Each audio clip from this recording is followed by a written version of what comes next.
This week, my analytics let me know you guys are looking for Ultrahand mech creations. I thought it was kinda random that the word Ultrahand was thrown in there, since you use it for creating things anyways. But oh well, let's get to it. First up is to decide what kind of mech I want to build. I've made many different variations of mechs in the past, but today I want to work on making a mech that can be completely unique to this video. To do that, I first have to find a new way to make the bottom half of the mech function.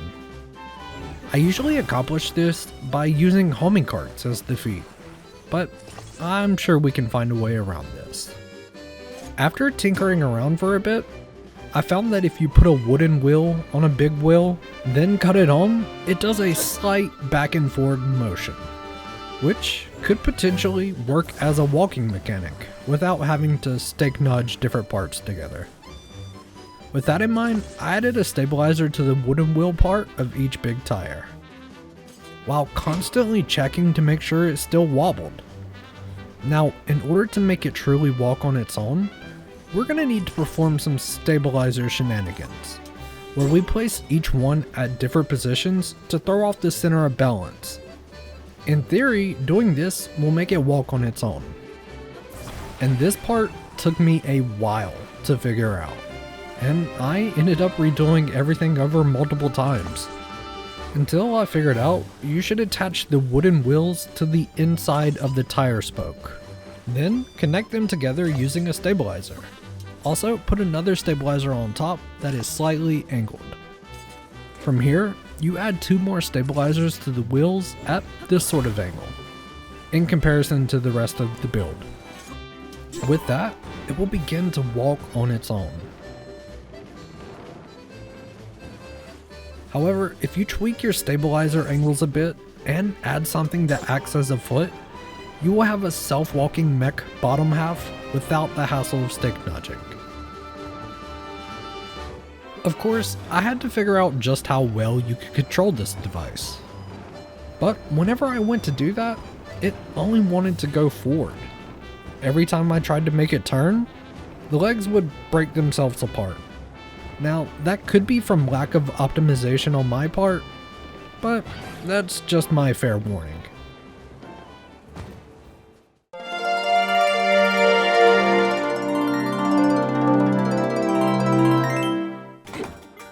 With the bottom half of the mech not really working when I control it, the mission will now be to make a mech that pilots itself. To achieve this, I simply figured I would place some pulse lasers on top of this stabilizer in the middle, since I didn't want to mess with stacking too much weight on this somewhat working device.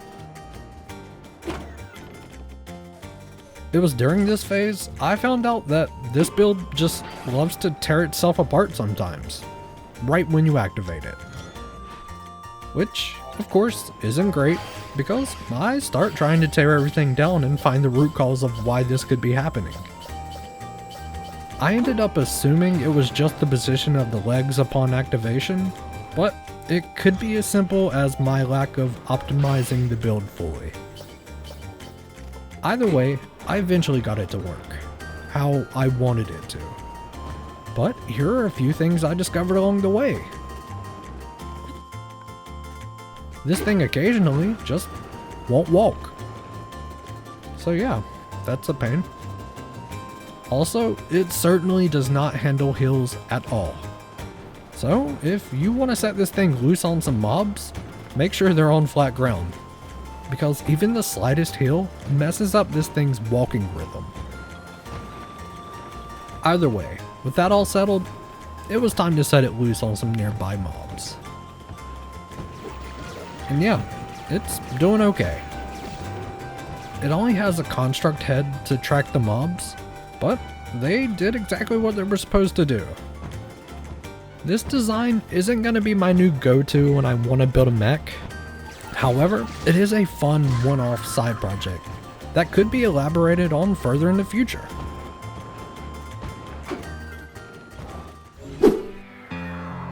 If you enjoyed this video, leave a thumbs up and consider subscribing. Also, leave a comment, cause I respond to those pretty often. And as always, I'll catch you next time.